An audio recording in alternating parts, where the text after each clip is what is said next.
Hello everyone, welcome to my YouTube channel. दोस्तों, आज के इस वीडियो में हम बात करेंगे आपके the scope of sociology and its relationship to other social sciences discipline. तो इसका मतलब क्या है कि जो आपका समाज शास्त्र का विषय क्षेत्र है, ठीक है, उसका अन्य सामाजिक विज्ञानों के साथ किस तरह संबंध है, तो आज हम इसकी बात करेंगे। तो जैसा कि आप सभी जानते थे कि हम इस कोर्स में आपकी क्लास 11 की सोशियोलॉजी एनसीईआरटी बुक को डिस्कस कर रहे हैं। हमने यहाँ पर एक एक चीज़ को जाकर के बहुत ही डिटेल में देखा, तो मैंने सारे वीडियोज़ को आप अपलोड कर दिया है। आप जाके चैनल पे ज़रूर से देख लीजिए, मैंने पूरी प्लेलिस्ट बना दी है, तो उनको आप सीरीज़ वाइज देखना, जिससे कि आपके सारे कॉन्सेप्ट यहाँ पे क्लियर हो जाएंगे। तो यहाँ पे क्या लिखा है कि the scope of sociological study is extremely wide. इसका मतलब यहाँ पे यही कि जो आपका समाज शास्त्र का अध्ययन है वो इतना ज़्यादा, इसकी जो स्टडी वो बहुत ही व्यापक है। जैसे आप मान लीजिए, अगर आप कहीं पर सामान लेने जाते हैं, ठीक है, किसी मार्केट में सामान लेने जाते हैं, तो वहाँ पर एक दुकानदार और यहाँ पे जो आपका ग्राहक है, ठीक है, दुकानदार और ग्राहक के बीच में संबंध होता है।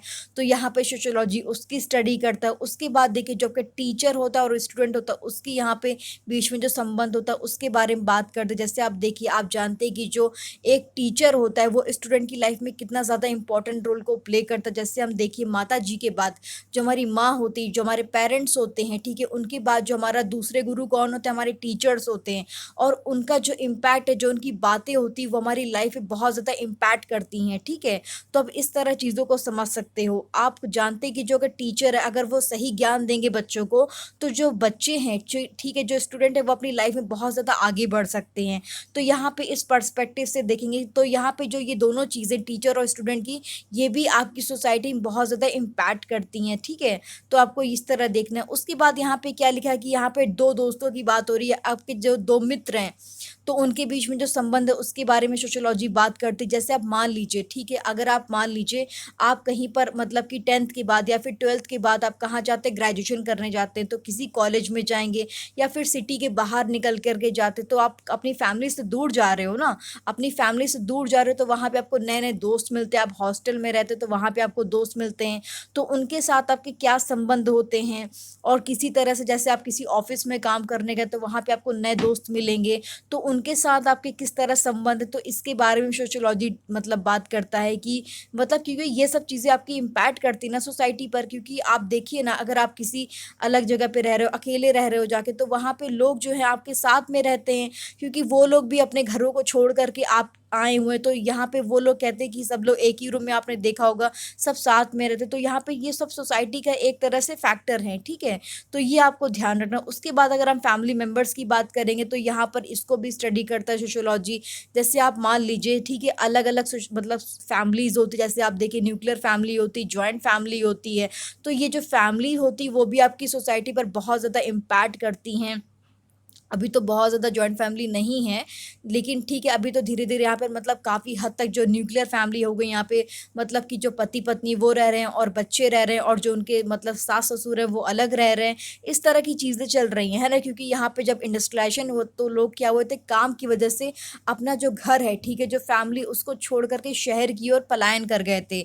तो यहाँ पे इस तरह से आप समझ सकते हो। उसके बाद फैमिली में ये भी आ जाएगा कि जो आपकी पैट्रियार्की सोसाइटी होती है, जहाँ पे जो आपकी मेल डोमिनेंट सोसाइटी, तो वहाँ पर भी किस तरह आपके फैमिली मेंबर्स पे इम्पैक्ट पड़ता है।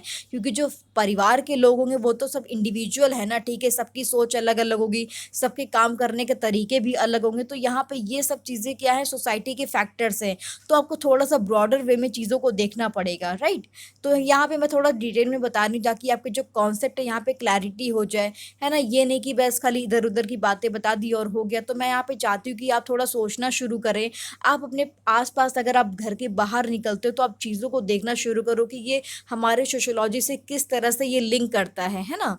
उसके बाद यहाँ पे देखिए, जो आपके क्या कह रहे हैं कि जो आपके नेशनल इशू है, सच एज अनएम्प्लॉयमेंट, ठीक है। तो यहाँ पे देखिए, जो हमारे सामाजिक जो मुद्दे होते हैं, जो राष्ट्रीय मुद्दे होते हैं, जैसे कि हमारी बेरोजगारी हो गई, तो यहाँ पे जो हमारे अनएम्प्लॉयमेंट है वो भी बहुत ही इंपॉर्टेंट फैक्टर है।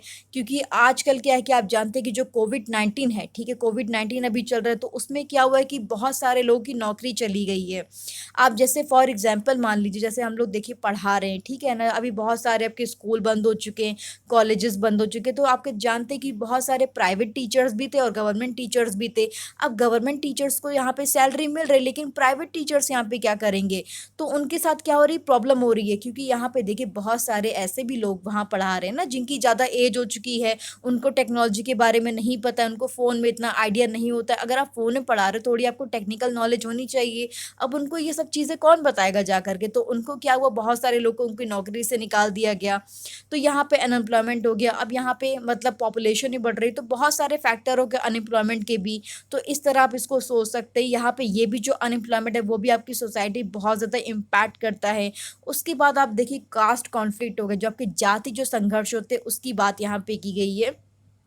कि यहाँ पे देखिए जैसे आप मान लीजिए, जैसे हम जानते हैं कि जो हमारे मतलब कास्ट सिस्टम में क्या होता है कि हमारे ब्राह्मण होते हैं, ठीक है, क्षत्रिय होते हैं, शूद्र होते हैं, वैश्य होते हैं। तो यहाँ पर इसमें क्या होता है ना कि आप जानते हैं कि जो ब्राह्मण लोग होते हैं ना, ब्राह्मण लोग के पास क्या होता है, मतलब कि वो इकोनॉमी में ठीक होंगे तो वो तो बहुत बढ़िया बात है, लेकिन उनको स्टेटस मिला हुआ है। क्या मिला हुआ है? स्टेटस मिला हुआ है। अगर यहाँ पे देखिए उसी जगह पे दलित जो होगा, जो दलित होगा, अगर उसके पास पैसे हैं भी, वो मतलब कि पैसे से अमीर भी है, लेकिन उसके पास क्या है, स्टेटस नहीं है, ठीक है, सोसाइटी में क्या स्टेटस नहीं है। तो स्टेटस जो है बहुत ही ज़्यादा ज़रूरी चीज़ होती है ना। तो यहाँ पे हमारे क्या कास्ट कॉन्फ्लिक्ट भी चलते रहते हैं कि अभी भी देखिए हम लोग शहर में मतलब रहते हैं, यहाँ पर हमें इतना नहीं दिखता, लेकिन अगर आप गांव में जाओगे तो वहाँ पे आपको ये चीज़ देखने को मिलेगी। अगर कोई दलित आ गया तो उसके लिए जो बर्तन होते हैं वो अलग होते हैं, उसको अलग ग्लास में पानी दिया जाता है ना, इस तरह की चीज़ें चलती। तो आपको ये सब देखने को, जब आप घर के बाहर निकलोगे तो ये आपको देखने को मिलेगा। जब आप समाज में देखोगे, यहाँ पे हम लोग क्योंकि अलग दुनिया में रह रहे होते, तो यहाँ पे इतना हमको पता नहीं चलता है कि अच्छा ये चीज़ें भी होती हैं, बट आप देखोगे थोड़ा ब्रॉडर वे में तो आपको समझ में आएगा। उसके बाद यहाँ पे देखिए the effect of state policies on forest right of the tribal population on the ruler। ठीक है, तो यहाँ पे देखिए जो हमारी स्टेट पॉलिसीज थी किसके लिए, आपके जो ट्राइबल पॉपुलेशन यानी कि जो आदिवासी जनसंख्या के लिए भी जो हमारे अधिकार है उसका क्या प्रभाव है ना। तो यहाँ पे देखिए अगर आपने न्यूटन मूवी देखी होगी तो यहाँ पे आप जानते हैं कि वहाँ पे वो लोग क्या करते हैं, जो हमारे हीरो होता है वो क्या करता है कि वहाँ जाता है, उनसे बोलता है कि आप लोग को वोट डालना चाहिए, आपका हक है। पर वहाँ पे जो हमारे ट्राइबल लोग होते हैं, जो आदिवासी होते हैं, उनके पास मतलब उनको कुछ पता ही नहीं है, क्योंकि पहली बात तो वो लैंग्वेज नहीं समझ पा रहे थे। उसके बाद यहाँ पे उनको अपने संविधान के बारे में कुछ पता ही नहीं है। कोई भी नेता आता है और बस खाली वो वोट बैंक के चक्कर में और उनसे मतलब कि वोट लेकर के चला जाता है। उनकी जो भी प्रॉब्लम्स है वो तो वैसी की वैसी ही हुई हुई है ना। अगर आपने वो मूवी देखी तो प्लीज़ उसको ज़रूर देखिएगा, वो बहुत ही अच्छी मूवी है। तो उसमें आपको चीज़ें समझ में आएँ कि हमारी सोसाइटी में किस तरह चीज़ें चल रही हैं, कि आधा जो मतलब कि एक मतलब पॉपुलेशन ऐसी भी है जिसको मतलब कि कुछ मतलब ही नहीं है, ठीक है, मतलब क्या उसके लिए कोई भी पॉलिसीज़ ढंग से नहीं बनाई गई हैं, जो चल रहा है वैसे ही चल रहा है, चलने दो, ये वाला हाल है। तो ठीक है, तो इस तरह आपको थोड़ा-सा देखना पड़ेगा। उसके बाद यहाँ पे देखिए जैसे आपके ग्रामीण जो कर्ज़े होते हैं, ठीक है, जो आपके ग्रामीण कर्जे किस तरह से हो गए, आप जानते हैं कि पहले कैसा था कि जो हमारे ब्रिटिशर्स थे तो वो क्या करते थे, वो हमारे यहाँ पे देश में आए थे और यहाँ पे हमारे जो मजदूर थे उनके साथ मतलब कि जो उनकी लैंड को लेकर के उन पे काम कर रहे थे, है ना, उनसे मतलब कि एक तरह से उनसे घंटों तक काम करवाया जाता था। और यहाँ पे देखिए क्या होता था कि मतलब जो ज़मींदार होता था मतलब कि बहुत ही उनको कम रेट देता था, यानी कि सिर्फ खाने भर के पैसे देता था, और मतलब कि वो अपना जो गुजारा वो कर नहीं सकते थे ना, इसीलिए वहाँ पे जो आपके मजदूर थे उनकी मृत्यु हो रही थी। वही सेम कंडीशन आज भी है, ठीक है, वही सेम कंडीशन आज भी। अब किस तरह से, आप आज भी जानते हैं कि आज भी जो हमारे मजदूर लोग हैं वो आपके मर रहे हैं, ठीक है, वो सुसाइड कर लेते हैं। क्यों कर लेते हैं उसका रीज़न बताऊँ मैं, क्या है कि ना देखिए यहाँ पे क्या है, अभी जो किसान लोग हैं वो इतने पढ़े लिखे नहीं है, ठीक है, किसान लोग इतने पढ़े लिखे नहीं है। और आप देखिए ना, अगर उनको लोन भी चाहिए होगा तो वो बैंक कौन जाएगा, बैंक मतलब कि आप जानते हैं कि अगर लोन भी लेना होता तो उसमें कितना ज़्यादा प्रोसेस होता है।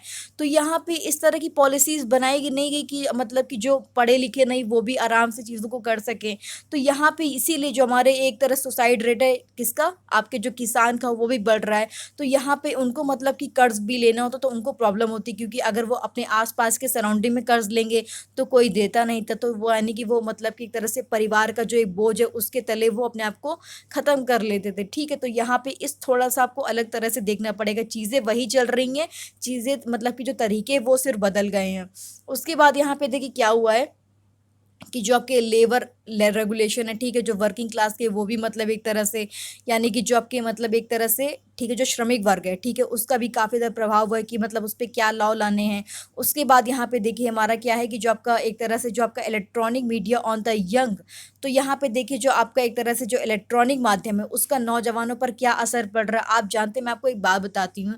आप जैसे ये सोशल मीडिया चलाते हैं, फेसबुक, इंस्टाग्राम, ठीक है, ये सब जो जो चीज़ें चलाते हैं आप, इसमें आपने देखा होगा जो भी आप पोस्ट मतलब देखते हो, ठीक है, आपने देखा होगा कि यहाँ पर जो आपका पहला जो पोस्ट आया वो क्या था, सैड वाला था, है ना। पहला पोस्ट क्या था, सैड वाला। तो उसके नीचे सेकंड वाला जो पोस्ट आया वो क्या है, कॉमेडी वाला है, कॉमेडी वाला है, ठीक है। तो यहाँ पे जो दोनों पोस्ट है ना, पहले आप क्या हुआ, पहली वाली पोस्ट में मतलब कि खुश हो गए, मतलब सॉरी दुखी हो गए, है ना, कि ये चलो इतना दर्द है दुनिया में, ये वो। तो यहाँ पे आप दुखी हो गए। उसके बाद जैसे ही आपने स्क्रॉल किया तो यहाँ पे क्या हुआ, आपका कॉमेडी वाला वीडियो देखने को मिला। तो यहाँ पे क्या हुआ कि आप खुश हो गए, यानी कि आपके इमोशंस जो है किस तरह चेंज हो रहे हैं, यानी कि अब क्या है, लोग थोड़े से इमोशनलेस हो रहे हैं ना। तो ये भी जो इलेक्ट्रॉनिक मीडिया वो किस तरह से हमारी लाइफ पे इम्पैक्ट कर रहा है, तो वो भी आपको देखना पड़ेगा। इसीलिए कहा जाता है कि अगर आप अभी पढ़ाई कर रहे हैं तो इतना ज़्यादा ये सोशल मीडिया को यूज़ मत करिए, क्योंकि ये हमारे इमोशंस को कंट्रोल कर रहा है ना। तो ये चीज़ें थोड़ी आपको देखनी पड़ेंगी। उसके बाद यहाँ पे क्या लिखा है कि जो आपके जो एंट्री ऑफ फॉरेन यूनिवर्सिटी, तो यहाँ पे जो आपके जो विदेशी विदेशी विश्वविद्यालय के जो आगमन का देश में जो आपकी शिक्षा प्रणाली है उस पर भी मतलब काफ़ी ज़्यादा असर है। तो यहाँ पे देखिए क्या है कि जो आपकी सोशियोलॉजी होती है, ठीक है, जो सोशियोलॉजी होती है वो इस प्रकार जो मतलब कि जो विषय इसका है वो परिभाषित नहीं होता कि इसमें क्या अध्ययन करना है, ठीक है, कि मतलब परिवार के बारे में, आपके व्यापार के बारे में, गाँव के बारे में, बल्कि ये सोशियोलॉजी हमको ये बताता है कि यहाँ मैंने जो सब्जेक्ट यहाँ पे चूज़ किया, जो आपका क्षेत्र चूज़ किया है, जो फील्ड चूज़ की है उसका यहाँ पे कैसे अध्ययन करना है, यानी कि किस तरह स्टडी करनी है। तो यहाँ पे यही हमारी सोशियोलॉजी करती है दोस्तों। आई होप कि आपको थोड़ा क्लियर हुआ होगा कि यहाँ पे देखिए कि जो इतनी सारी चीज़ें हमने बताई आपको, कि आपका जैसे देखिए हमारा परिवार हो गया, ठीक है, आपका दुकानदार ग्राहक हो गए, जैसे हमारे दोस्त हो गए, ठीक है, जो आपके राष्ट्रीय मुद्दे, अनएम्प्लॉयमेंट, ये सारी चीज़ें किस तरह एक दूसरे से लिंक हैं। और यहाँ पे जो हमारा सोशियोलॉजी है वो यहाँ पे ये बताता है कि हमें क्या अध्ययन नहीं करना है, बल्कि ये बताता है कि जो हमने फील्ड चूज़ करी उसका किस तरह अध्ययन करना है, राइट। तो ये आपको थोड़ा ध्यान रखना है। उसके बाद यहाँ पे देखिए जो लिखा है यहाँ पे, sociology is one of a group of social sciences. तो यहाँ पे देखिए जो हमारा समाज शास्त्र है, जो सामाजिक विज्ञानों के जो एक समूह, उसका ये हिस्सा, जैसे आप मान लीजिए, जैसे आप मानव विज्ञान, ठीक है, जैसे आप मान जो हमारा एंथ्रोपोलॉजी हो गया, ठीक है, इकोनॉमिक्स हो गया, पॉलिटिकल साइंस हो गया, हिस्ट्री, ये सभी जो चीज़ें हैं वो एक दूसरे से मतलब कि लिंक है ना। तो एक दूसरे से लिंक है। तो यहाँ पे जो अगर यहाँ पे सामाजिक विज्ञानों की बात करेंगे तो इसका जो डिवीजन है, अगर हम इसका डिवीजन करने जाएंगे तो वो आपका क्लियर कट नहीं, क्योंकि जो आपके सारे के सारे सब्जेक्ट है वो एक दूसरे से जुड़े हुए हैं, देखिए, है ना, ये एक दूसरे से लिंक है। तो अगर आप इसका डिवीजन नहीं कर पाओगे, अगर आप यहाँ पे हिस्ट्री पढ़ोगे तो हिस्ट्री में भी क्या आता है, आपका इकोनॉमिक्स आता है, पॉलिटिकल आता है। तो यहाँ पे जो भी आप स्टडी करोगे, ये जो जितने सब्जेक्ट यहाँ पे लिखे हैं ये सब क्या सोशल साइंसेस के हैं, तो ये सारे सब्जेक्ट एक दूसरे से लिंक है। अगर आपको इसको डिफ्रेंशिएट भी करना है तो यहाँ पे क्या होगा, जो इसके डिफरेंसेस होंगे उसको आप अलग अलग कर दीजिए, और जो इसकी सिमिलैरिटी होंगी उसको लिंक करके समझा सकते हैं आप। तो जैसे कि मैं यहाँ पे थोड़ा सा बता दे रही हूँ, एक मिनट आप देख लीजिए पहले। तो देखिए यहाँ पर जो आपकी फेमिनिस्ट थ्योरी, ठीक है, वो आपकी किस तरह संबंध रखती है अदर सोशल साइंसेस से। जैसे आप मान लीजिए सोशल की बात करें, अगर हम सोशल की बात करेंगे तो अब जानते हैं कि यहाँ पे पैट्रियार्की सोसाइटी हमारी है। आज भी यहाँ पर देखिए बहुत सारी जगहों पर ये चलता आ रहा सिस्टम। तो यहाँ पर आज महिलाओं को दबाया जाता, उनको बहुत ज़्यादा यहाँ पर फ्रीडम नहीं है, ठीक है। तो इस तरह आप चीज़ें देख सकते हैं। उसके बाद अगर हम पॉलिटिकल की बात करेंगे तो पॉलिटिकल में जो हमारा कॉन्स्टिट्यूशन है उसमें महिलाओं के हक के लिए यहाँ पर बात की जाती है कि उनको बहुत ज़्यादा यहाँ पे राइट्स देने चाहिए। उसके बाद अगर हम हिस्ट्री की बात करेंगे तो आप जानते हैं कि हमारा हिस्ट्री जो था, ठीक है, महिलाओं के कंटेक्स्ट में देखेंगे तो वो काफ़ी अच्छा नहीं था। यहाँ पे आप जानते हैं कि सती प्रथा थी, ठीक है। तो इस तरह आप चीज़ों को देखेंगे तो आपको चीज़ें समझ में आएंगी। आप देखेंगे कि जो हमारा एक जो कॉन्सेप्ट होता है वो किस तरह लिंक होता है आपके अदर सोशल साइंसेज से, ठीक है। तो इस तरह आपको देखना होगा। उसके बाद यहाँ पे कह रहे थे कि पॉलिटिकल साइंटिस्ट है और इकोनॉमिक्स है वो किस तरह यहाँ पे स्टडी करेंगे, अगर उनको यहाँ पे जेंडर रोल को स्टडी करना है तो वो किस तरह करेंगे। पॉलिटिकल साइंटिस्ट क्या हो गया, जो आपकी कॉन्स्टिट्यूशन को बहुत ही अच्छी तरह जानता हो, ठीक है। जो इकोनॉमिक्स क्या हो गया, जो आपके इकोनॉमी को बहुत ही अच्छी तरह का समझता हो। तो यहाँ पे अगर ये दोनों लोग, ठीक है, अगर ये दोनों लोग आपकी अगर स्टडी करेंगे किसके जेंडर रोल की, किसकी जेंडर रोल की अगर स्टडी करेंगे तो देखिए मेल जेंडर रोल में क्या होगा, मेल और फीमेल दोनों आ गए। तो यहाँ पे अगर इकोनॉमिक्स अगर स्टडी करेगा तो वो यहाँ पे ये देखेगा कि जो आपकी आदमी का रोल है, यानी कि मेल का रोल है वो काफ़ी ज़्यादा है और महिलाओं का रोल जो है वो काफ़ी कम है। आप जानते हैं कि अगर इकोनॉमी में कैसा होता है, अगर कोई पर्सन है, ठीक है, जो महिलाएं होती हैं वो घर का काम करती हैं और जो पुरुष होते हैं वो बाहर जाके काम करते हैं। और अगर महिलाएं काम कर भी रही होती हैं कहीं बाहर जाके, तो उनको यहाँ पे आदमी के कंपैरिजन में कम सैलरी पे की जाती है। तो ये आप सभी को पता है, तो उसके कंटेक्स्ट में वो जेंडर रोल को देखेगा। कौन देखेगा? इकोनॉमिक्स देखेगा। उसके बाद अगर हम पॉलिटिकल साइंटिस्ट की बात करेंगे तो यहाँ पर देखिए वो इस तरह स्टडी करेगा कि जो आपके मेल हैं, ठीक है, उनको बहुत ज़्यादा यहाँ पे प्रिविलेजेस दिए गए और यहाँ पे कंपेयर टू वुमेन। तो यहाँ पे पॉलिटिकल साइंटिस्ट उस तरह चीज़ों को देखना शुरू करेगा। तो यहाँ पे ये दोनों लोग जो हैं आपके, ये जो जेंडर रोल है उसको आपके पॉलिटिकल और यहाँ पे इकोनॉमी के कंटेक्स्ट में देखेंगे, राइट। और जो यहाँ पे उसके लिए उनको क्या करना पड़ेगा, जो सोशियोलॉजी हमारी होती है उसमें आपके जो जेंडर रोल है और डिवीजन ऑफ लेबर है उसकी यहाँ पर स्टडी करनी होगी। तो यहाँ पे यही सारी चीज़ें लिखी हैं कि आपका देखिए जो सोशियोलॉजी होता है वो किस तरह यहाँ पे जो आपकी अदर सोशल साइंसेज यानी कि जो आपकी एक तरह से हिस्ट्री हो गई, इकोनॉमी हो गई, साइकोलॉजी हो गई, एंथ्रोपोलॉजी हो गई, तो उन सबसे जुड़े हुए हैं।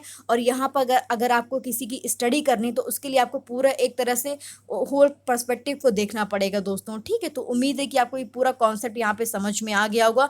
इसको अगर वीडियो नहीं समझ में आए तो एक बार फिर से आप देख लीजिएगा, जिससे आपको और ज़्यादा क्लैरिटी हो जाएगी। तो आपके नेक्स्ट वीडियो में हम बात करेंगे आपके सोशियोलॉजी और इकोनॉमिक्स के बारे में। तो यहाँ पे हम जो आपके सारे सब्जेक्ट है उसको अलग अलग करके देखेंगे कि यहाँ पे किस तरह हमारी सोसाइटी में इम्पैक्ट पड़ा था। तो दोस्तों अगर आपको वीडियो पसंद आता तो प्लीज़ मुझे कमेंट सेक्शन में ज़रूर बताइएगा कि आपको ये तरीका समझ में आ रहा है कि नहीं आ रहा है। अगर आपको कोई भी प्रॉब्लम है तो मुझे बताइएगा, ठीक है। अपना फीडबैक ज़रूर दीजिएगा। तो बने रहिएगा। और अभी तक आप चैनल को सब्सक्राइब नहीं किया तो प्लीज़ गाइस ज़रूर सब्सक्राइब कर लीजिए। काफ़ी मेहनत लगती है वीडियोज़ बनाने में, तो थोड़ा मुझे मोटिवेशन भी मिलता है कि हाँ जो मैं पढ़ा रही हूँ लोगों को समझ में आ रहा है। तो प्लीज़ इतना ज़रूर करिएगा। Thank you so much, keep learning.